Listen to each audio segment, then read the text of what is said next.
Salut à tous les amis, j'espère que vous allez bien. Alors, dans l'épisode précédent, j'avais dit que nous allons mettre en place ensemble un système d'alerte en l'utilisant SwiftAlert. Mais après avoir beaucoup réfléchi, je me suis dit que non, ce n'est pas forcément une bonne idée qu'on voit ça, aujourd'hui en tout cas.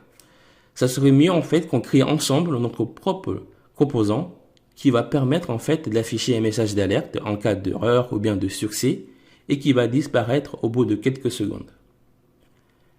Parce que j'ai vu qu'il y en a beaucoup qui n'ont toujours pas compris comment fonctionne Vue.js et ça serait le moment idéal que je recommence un peu de zéro entre guillemets et qu'on crée ensemble un composant, un petit composant qu'on pourra en fait l'améliorer au fur et à mesure du temps. Comme ça, pour ceux qui n'ont pas vraiment compris comment fonctionne Vue.js, ils pourront en apprendre un peu plus dans cet épisode. Pour commencer, je vais ouvrir mon IDE. Et ici, dans le dossier ressources, dans Asset, JS, on a le dossier componente. Dans ce dossier, on va créer ici un composant. Je fais un clic droit. Et c'est un composant Vue. Et comme nom de composant, je mets juste Flash. Voilà, excusez-moi, ça prend un peu du temps. Je ne sais pas pourquoi ça rame. Alors, maintenant que le composant Flash a été créé, il faut le déclarer. Et on peut déclarer un composant avec Vue.js de deux manières. Soit on le déclare localement, c'est-à-dire que c'est un composant qui va être déclaré à l'intérieur d'un autre composant, ce qui veut dire qu'il y a un composant parent et aussi un autre composant enfant. Ou bien on va déclarer ce composant globalement dans notre machine, dans notre application, plutôt. Et pour déclarer un composant globalement dans notre application, ici dans le fichier app.js, alors je ferme ça et là je vais dupliquer ça. Alors ici il va prendre le nom du composant. Alors ici le nom du composant je mets Flash. Alors ici le nom du composant ça sera le nom qu'on va utiliser pour créer une balise HTML. Et ici on va mettre le chemin où se trouve le composant. Là, je mets Flash. Une fois cela fait, on n'oublie pas de faire un coup de npm run watch. Voilà, comme ça va compiler automatiquement. Très bien. Et maintenant, je vais dans le fichier default.blade.php. Je vais mettre ici le composant Flash. Maintenant, on va faire un petit test. Je retourne ici dans le composant Flash. Et ici, à l'intérieur de la balise template, c'est là qu'on va mettre ici tout ce qui est lié à l'HTML. Alors, c'est très important. D'abord, il faut toujours ouvrir ici une balise div. Et puis à l'intérieur, on mettra tout ce qu'on veut. Alors, par exemple ici, je vais ouvrir une balise div. Et là, je vais mettre une classe. Comme classe, je mets UI container et je mets ici grid. Comme ça, je pourrais choisir la taille qu'aura notre composant. Et là, je vais ouvrir une autre div. Je mets une autre classe. Je mets UI. Et là, je mets la couleur telle. Message. Et là, je mets notre message. Je mets salut les gens. Voilà. Et là, si j'actualise, ici, on a les messages qui s'affichent, mais il est tout petit. Alors, pour l'agrandir, ici, je veux que, par exemple, ait la taille de 8 colonnes.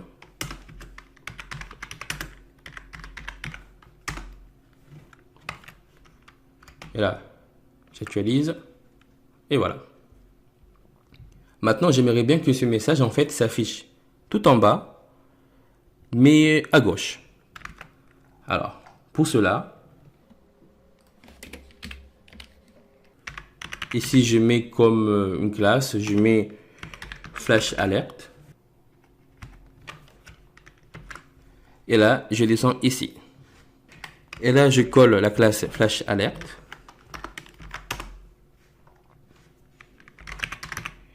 Et je lui dis que je veux une position. Je mets fixe. Je veux qu'il soit tout en bas. Là, je mets 0. Et je veux que ça soit à gauche. Je mets 0. Et là, si j'actualise, alors là, en fait, il est caché. Si je ferme ça, je vois le message, mais il est un peu en bas. Alors, ici, par exemple, je veux une hauteur de 4 RM. Voilà. Alors, je mets plutôt 3. Et là, je mets 2.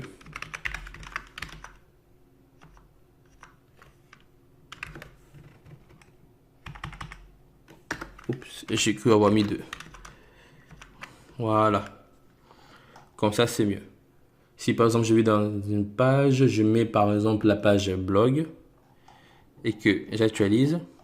Là, ça nous suit. Mais en fait, il est un peu transparent. Du coup, en fait, c'est le style de Sémantique UI qui fait ça, en fait. Il est un peu transparent. Mais bon, c'est pas grave. Et maintenant, ici, j'aimerais bien afficher nos messages flash. Alors, pour cela, on va utiliser ici la session. Pour la session, ici, je vais mettre, par exemple, un attribut. Je mets l'attribut message. Et là, je fais un écho de la fonction session. Et là, comme nom de la session, je mets tout simplement flash. Alors là, qu'est-ce qui se passe? Ici, j'ai créé un attribut, une propriété qui a pour nom message. Et que cet attribut-là, je vais stocker ici la session flash. Ici, dès que en fait, je vais déclencher une session, un message d'alerte par exemple, ou bien un message d'erreur avec la session. Ici, j'aimerais bien en fait que l'attribut message contient le message en question. Et là, je vais récupérer ici la propriété message. Pour le récupérer, ici, je mets l'objet props et je mets tout simplement message. Et là, je récupère ici le message. Et là, ce qu'on peut faire, ici, je peux faire un écho de message directement. Mais faire comme ça, c'est pas une bonne idée. Parce que si par exemple, on n'a pas de message flash, ici, on aura une erreur. Du coup, ce qu'on va faire, je mets ici plutôt body. Et dans body, ici, je vais déclarer la propriété body. Je mets qu'il sera égal à nul, qu'il n'y aura rien. Et que j'aimerais bien que à partir du moment où je vais charger ce composant, j'aimerais en fait contenir ici le message flash dans body. Et puis après, on va transphaser automatiquement ici body avec le message flash.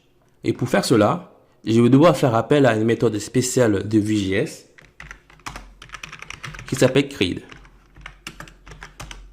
Alors, c'est une méthode en fait qui se déclenche dès que ici un composant est chargé. Dès que par exemple je visite une page où le composant flash a été chargé, ici cette méthode va être déclenchée automatiquement. Du coup, ici ce que je veux lui dire, j'aimerais bien que dès que, là je mets une condition, je mets this message qui correspond ici à la propriété message qui est ici. Je lui dis que dès que tu reçois ici un message flash, là je dis this body est égal à this message. Voilà. Mais là le problème, ici le composant flash est toujours chargé. J'aimerais bien en fait que ce composant flash soit chargé seulement quand il reçoit ici un message flash.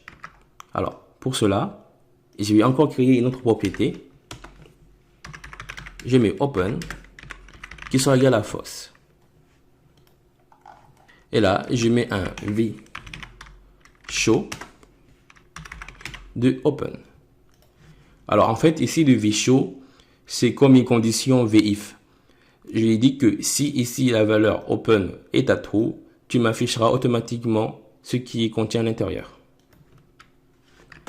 Et là, si j'actualise, il a disparu. Parce que ici, la valeur est à false. Et là, je lui dis que this open sera égal à true. Voilà. Alors là, rien que ça, on a déjà fait tout le travail. Maintenant, il nous suffit juste de créer une session.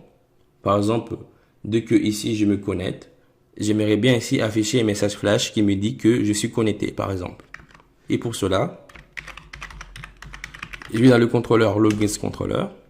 Ici, dans la méthode store, ici, dès qu'une personne est connectée, je lui fais ici une redirection. Et là, j'utilise ici with, qui prend deux paramètres. Là, je mets la session flash.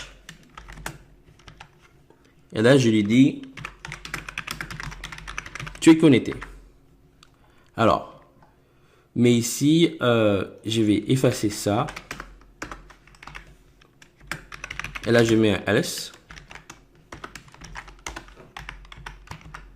Et je mets ça à l'intérieur. Voilà. Comme ça, ici, on ne se répète pas. Allez, on va tester. Alors, ici, je vais aller me connecter avec ce formulaire-là. Je mets là sous secret. Je clique. Et voilà. Ça s'est affiché. Alors là, si je zoome un peu, on voit bien ici notre message. Tu es connecté. Très bien. Mais le problème ici, le message ne disparaît pas. Ça serait bien que après cela, après quelques secondes, ce message-là disparaît. Et pour faire cela, ici, je vais utiliser une autre méthode. C'est setTimeOut. Qui à l'intérieur, il va prendre deux paramètres. D'abord ici, je mets ici une fonction fléchée.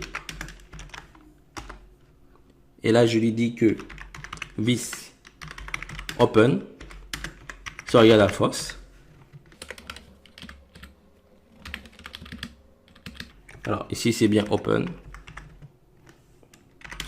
Et là, je les mets au bout de 5 secondes.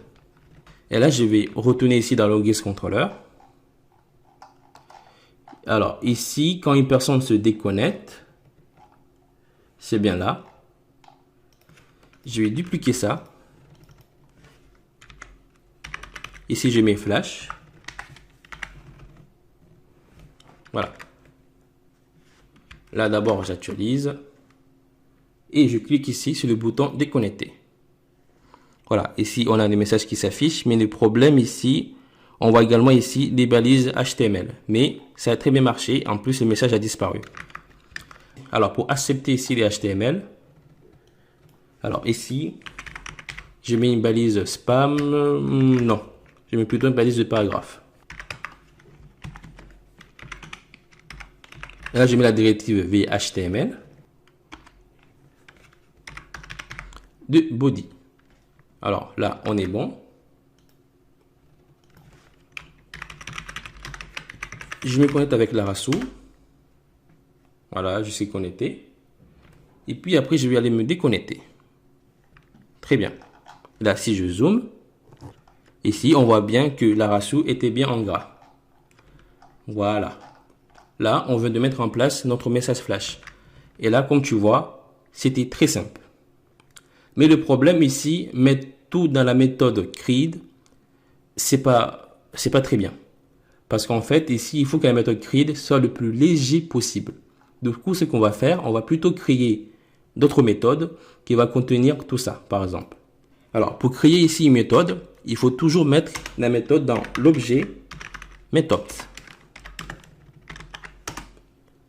Et à l'intérieur de cet objet methods, c'est là qu'on mettra toutes nos méthodes.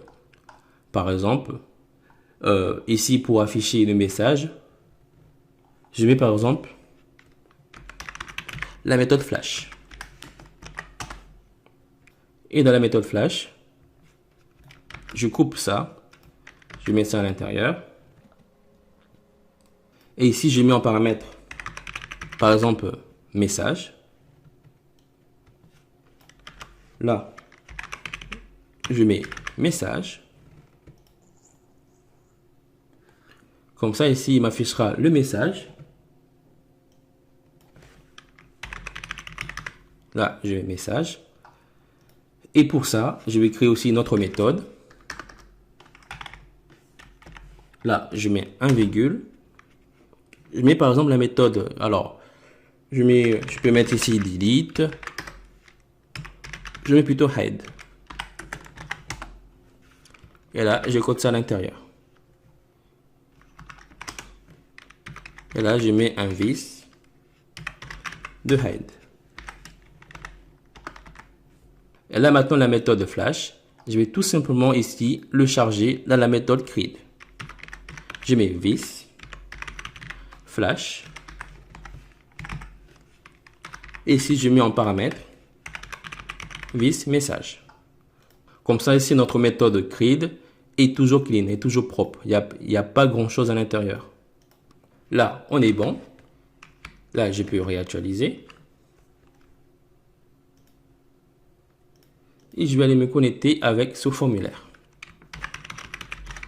Je mets la rassou, secret. Voilà. Ici, on a bien le message qui s'affiche. Et au bout de 5 secondes, le message disparaît.